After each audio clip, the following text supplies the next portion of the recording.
welcome back to We Are the Batman. I'm Mike. And this is Matthew. It's the end of the month, which means it's time for another Bat Breakdown. And as again, we are going back through the origins of the Bat family. Last time we talked about Robin Year One by Scott Beatty. This time we're talking about Batgirl Year One by Scott Beatty, among other people. Matt, vamp a little bit about this while I pull up Wikipedia like an unprofessional whack job. Dude, this is one of those books where I think how I came across this is my daughter, my number two, loves comics. I think all my comics love comics. Don't call your daughter your number two. Okay. My third. Don't call your daughter your second daughter, Rain, was really into comics at the time. And I want to say, I don't know if it was just discounted or she was really into Batgirl at the time, because she, like, not only did she watch all the Batman cartoons we watch, but she got into that DC Superhero Girls show. So she was Batgirl a couple times. So when I saw this book, I was like, this is perfect. So bought it for her, let her read it. I think she read it. And then I was like, I'm going to check this out. And I loved it. I think I've read it 5-6 times, front to back. I love this book. I honest to God read it for the first time this week. Mm-hmm. I can't wait to read it again. It's so good. I liked Robin Year One. Yes. I love Batgirl Year One, man. This is yes. If this is not what they're pulling from for James Gunn's DCU, they're out of their minds, man. Like this is what I hope. This just makes me all that much more angry that the Batgirl movie got nixed, because it makes me wonder how much of that was gonna, because we know that Brendan Fraser was in there as Firefly, so like how much of that was gonna pull from this Scott Beatty run, and Chuck Dixon. I apologize, Scott Beatty and Chuck Dixon, which Scott Beatty gets credited first on Batgirl. Chuck Dixon's credited first on Robin. That might just be the way that Wikipedia has it. Take all of that with a grain of salt, but no, the cover he's first. Okay, it didn't have pictures. Anyway, that being said, by the end of this book, two things were certain, which was, one, I cannot wait to find a hard copy of this so I can put it on the shelf. I've started a new shelf going over here next to the Batmans. Eventually, that's going to have to go somewhere else, because I'm at a point where I can't move the Batmans much further because the lightsabers are in the way. People at home who are listening to this and not watching it have no fucking idea what I'm talking about. But like, yeah, I'm adding this to the shelf, and also it really makes me that much more upset that we didn't get to see what this Batgirl movie could have been, because again, we don't know anything about it other than we're never going to see it. Yeah. So it's Schrodinger's Batgirl movie. It exists in a state of being both amazing and terrible at the same time. We didn't get it, and all signs point to it was pulling from this at least a little bit. Yeah. Well, and I was very disappointed to see that they were, according to Wikipedia, which is, give or take, they were going to do an animated adaptation of this and then canceled it.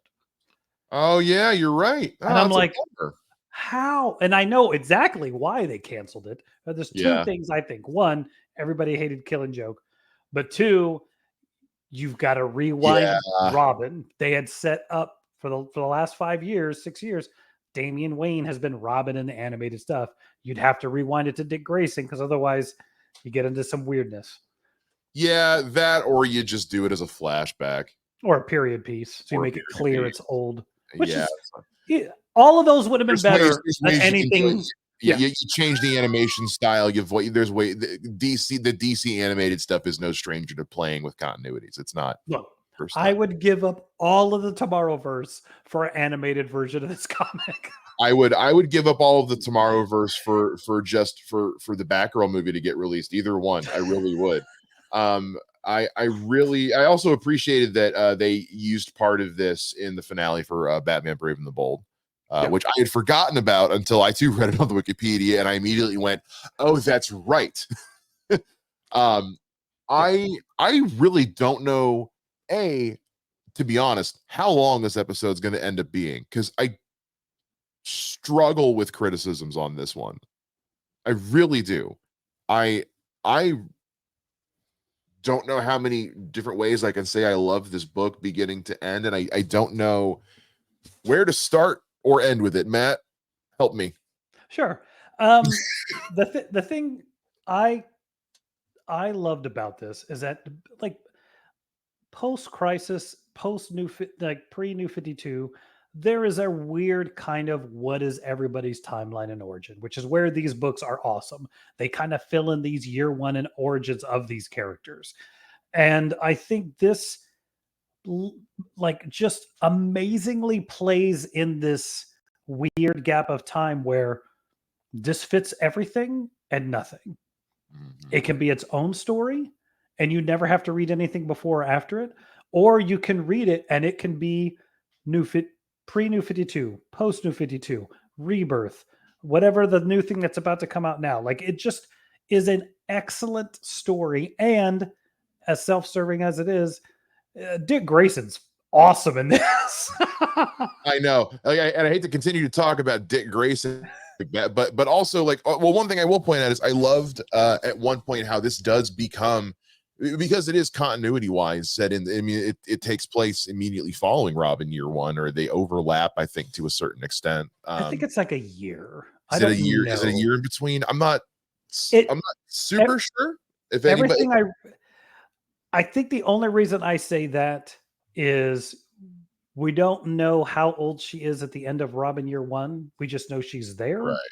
And again, like Dick is driving a motorcycle in this. I'm not saying he's 16, Right. but he's not 10 or 11 like he is depicted in Robin year one. Well, and even though it is called Batgirl year one, it does do some time jumping because of like the overlap with Robin year one and things like that.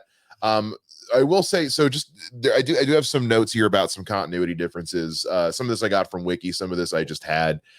So one thing that, and when you and I have talked about this, so this is one of the first times where they really changed Barbara herself. Like normally she's presented as like older than this, at least. Like she's usually portrayed like in her 20s, usually tall, usually like, very just you're for like the 70, for like the silver age of when she was created, kind of that 70s idea of strong independent woman kind of thing. And that's routinely just kind of been modernized as time has gone on. In this one, is she's younger, she's more like 18, 19, I think. But like graduated early. Basically she's like a student prodigy, a tech prodigy. And is just kind of like surrounded by like, it's the more modern take on like the sexism of it all than the glass ceiling sort of thing, and that's kind of what becomes the driving force, rather than just being a fan of Batman. I mean, they make a point in several issues in the first issue to say like, I'm not doing this just because I'm a fan of the guy whose uniform I'm wearing. Like this was just a happy accident. It's like, yeah, I like that change. I like that change quite a bit. Well, and it's also makes me wonder, and this is kind of going back to like the Jim Shooter thing with the X-Men. I don't know if you know anything about that, but not totally. So when Jim Shooter first became editor in chief of Marvel, one of the first things he said was like, "How old is Colossus? He's 19. How old is Kitty Pryde? She's 14. Break them up immediately. That's illegal." Oh, okay. Which is why in continuity they end up breaking up and they don't get back together until she is technically of age. So it makes me wonder, like, year one, Batgirl year one, if that's a year or two apart, maybe one, because I think somewhere it said this is technically supposed to be the 4th year of Batman's career, so that would mean it's been a year after Robin. Yes, it's right here. This takes place during around the 4th year of the 4th year of modern Batman's career. Robin's role has been established, but James Gordon is still just a captain. Okay, so this means traditionally Robin appears in the 3rd year of Batman, so it's been a year. Point being, they may have de-aged her to make that They make relationship not as weird.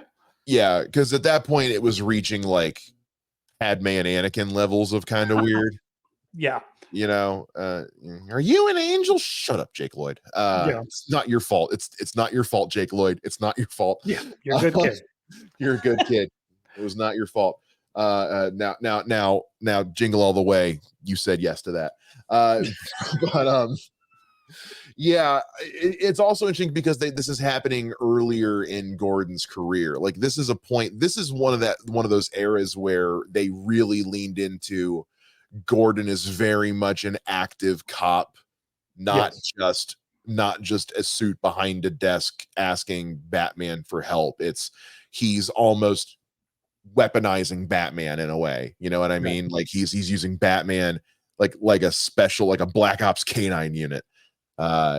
And because like I said, he's just a captain in this. He's not commissioner yet. Usually by the time we get Batgirl, we are well into Commissioner Gordon. It was so again, it's nice that it's becoming that Commissioner Gordon is as much a part of the Bat family origin. Well, and I love the fact that like he almost finds out. He's very suspicious. And Grayson has to step up. Oh, that poor boy. He just man really has to fall on that grenade. Really has to just man, what a chore. What a twist of the arm. He's just like, because then at the end he dresses up as her to fool Gordon. So that's just, dude, this story has so much heart. Good. It's so good. Amazing action. And I don't say that like you heard me last time. Yeah. This comic is literally why I said we should do the year ones. Yeah.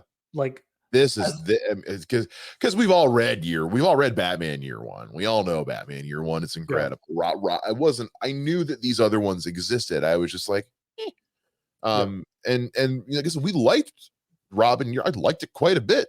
Oh, I loved it. It got me back on Young Justice. I was telling you before. I was like, oh, I love this Age of Robin. I'm gonna go watch Young Justice, and man, he is great. I wish the rest of Young Justice was as good as Robin is in that first season.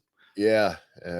But this is again, like I know we're never going to see the one with Brendan Fraser, and I was it Leslie Grace was the actress playing Batgirl. We'll find out as you vamp as I do. Yeah, thank you. We are so good at this, guys. I know we're never Grace. I thought so. Okay, it was the first name. It was one of those like the name kept popping in my head, but I wasn't sure if it was right.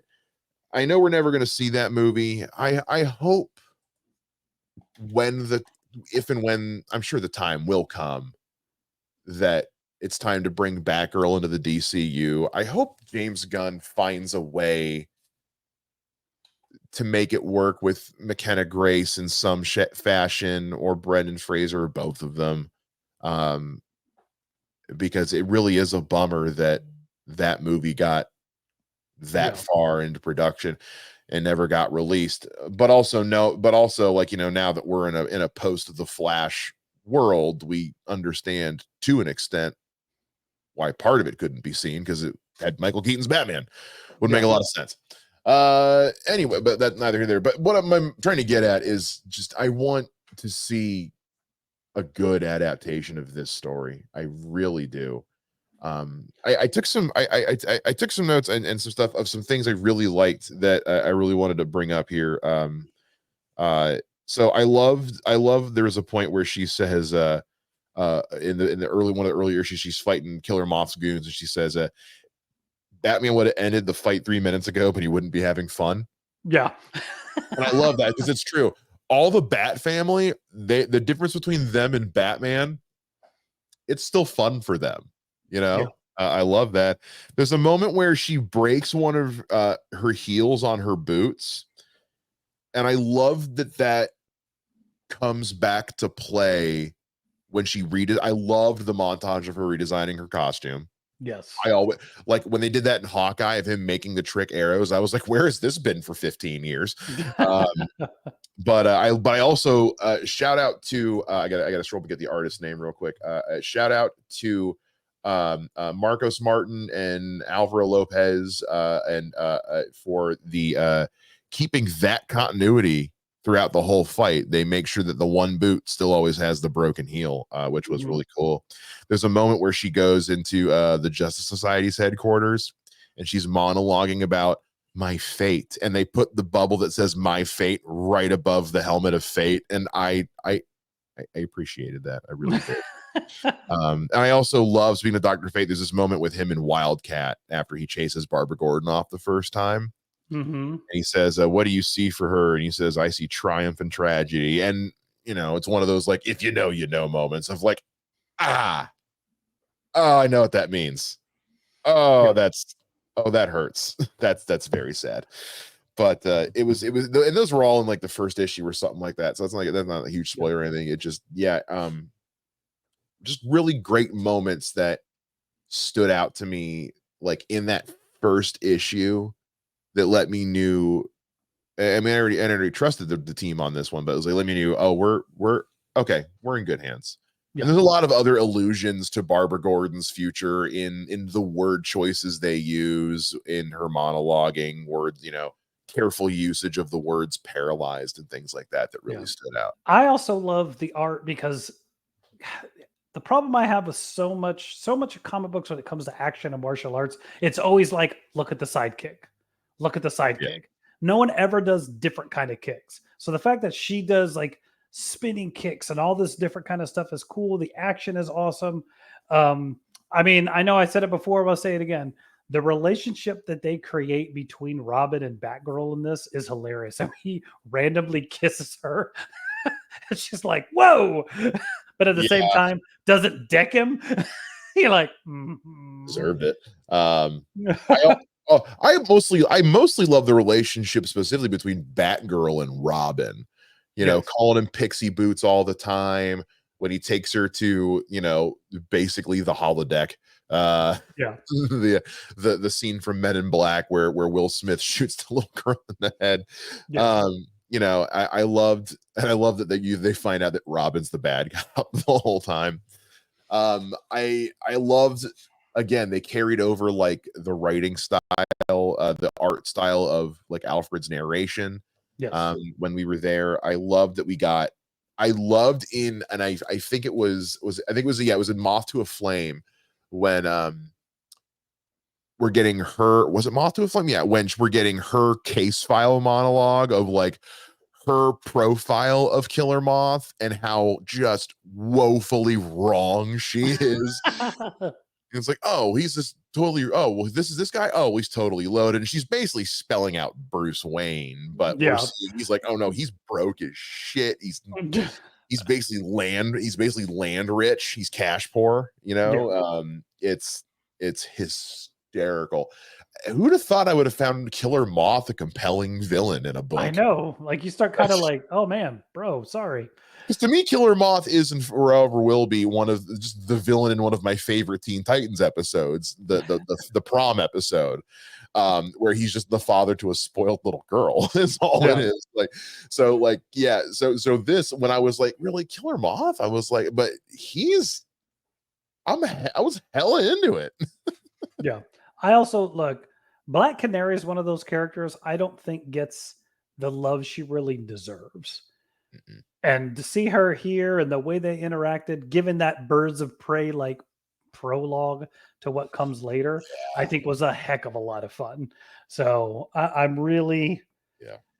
like I said, dude, this is. I was so excited. I was crossing my fingers that you were gonna love this as much as I love it. Oh, dude, this was so good because I did get to a point where I was starting to worry they were incorporating too much of the rest of DC into this. And I was like, it's Yeah, supposed to be Barbara's story, but seeing the way that they influence Barbara's development as a character or the seeds they plant for what we eventually know will happen later on, um, it didn't just feel like a senseless cameo. It was like there was a point yeah. to it. So I really appreciated that. Um, man, I could go on and on about this. I loved the stuff with Killer Moth and Firefly. Oh, the Firefly stuff, which Creepy. didn't see it coming. And like I've always thought, Firefly was a cool, scary villain. Man, they made him like fucking scary in this, man. Hmm. They did for him what My Adventures with Superman did for Brainiac Yeah. this Yeah. season. They really did, man. Really, really loved it. Yeah. I man, like yeah. I loved, my daughter loved this. My son read it. He really liked it. I love it. You love it. Like Yeah. I'm I'm yeah, please make this a cartoon, guys. I know you guys decided not to. God, And do something and with this, yeah. please. Yeah. It's amazing. And I will say one more thing. I'm actually very impressed with how much of this they successfully incorporated into Batgirl's origin in the Harley Quinn series. I know you didn't get that far into the show, but when you No. get to where they start weaving in Batgirl into the show, like they make Batgirl like a full fleshed out character. And I'm genuinely impressed with how, now that I've read this book, with how much of that I'm like, oh wow, they genuinely like incorporated a lot of this into that show, and it still worked with the tone of the show. Well done, writers of that show. Yeah. No, again, I really love this. I love the beats, and I love how, like, look, sometimes when they modernize something or modernize an origin or update something, they put too much modernization into it where you're like, well, this isn't really like Ultimates. Like, yeah, I know I'm jumping to Okay. Marvels, No, but I like got the I get what Ultimates, you're saying. like I Yeah, really liked that series, but there was some of it where it was like, yeah, we didn't have to go that far with some of these characters. You're now making it, they're just yeah. pricks in current time. So I love that this still is like Barbara Gordon's Barbara Gordon. You're not getting some new jaded version of this character. There was a So period where everyone thought like, okay, we have to make our characters dark and brooding, and that means we need to make them all dicks. And it's like yeah, you really don't yeah. have to do that. Not You can, everybody. You can make some of them some terrible. of them, yeah, but like not everybody has to be Wesley Snipes and Blade. Yeah, Like it yeah, worked for Blade. yeah, It worked for Blade. yeah, There was a period where everybody just really wanted to make them Blade. I mean, yeah. watch Daredevil with Ben Affleck and tell me they weren't trying to be Blade a little bit. Man, So what yeah. are you now stoked for Nightwing year I'm one? so stoked for Nightwing year one, man. I can't wait for Nightwing year one, man.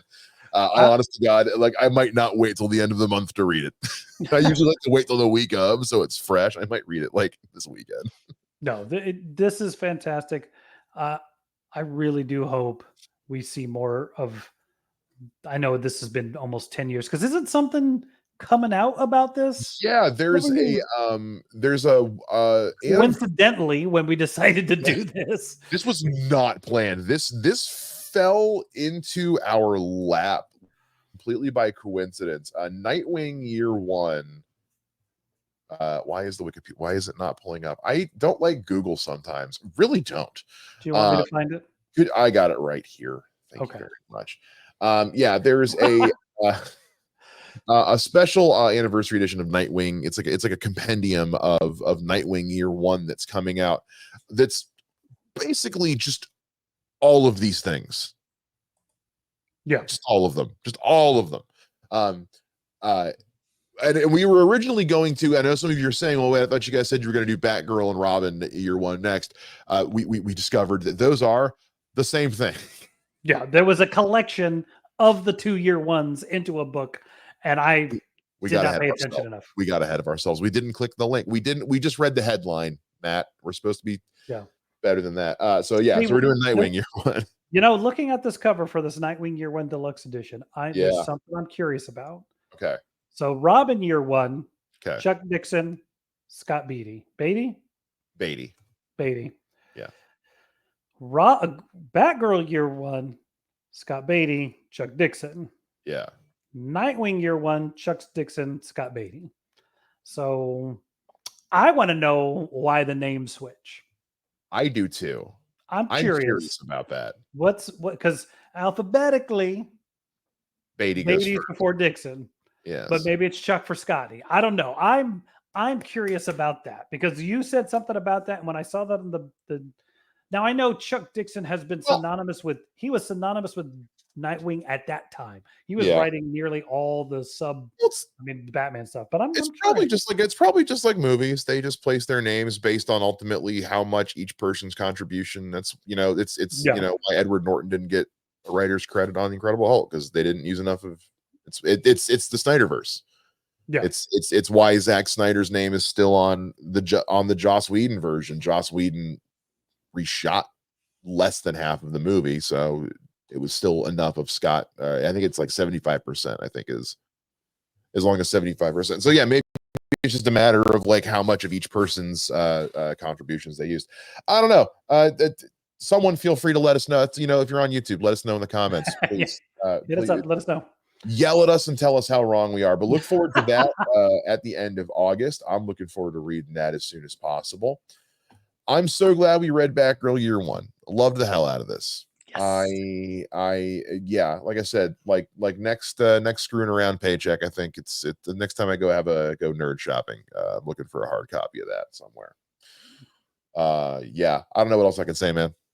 I think we've all said it. It's great. I think we've all said it. If you haven't read Batgirl Year One yet, by Scott McNeil, check this. Yeah, please pick it up now. We are very looking forward to reading Nightwing Year One. Interested to check out that deluxe edition when it does come out. If you guys please just let us know down below in the comments what you thought of Batgirl Year One if you have read it. And be sure to follow the show on all social media at WATV Pod. Find me on social media at Mr. Mike Shea. And find me on Twitter at Mr. J Ninja. And I also, what I want to put out there is if you listen to this and it makes you read these books, come back and tell us what you thought. Yes, please do. We always want to know that. We always love talking to you guys. That is going to do it this week here on We Are the Batman. We'll see you again next time. Same bad time, same bad podcast channel. Bye-bye.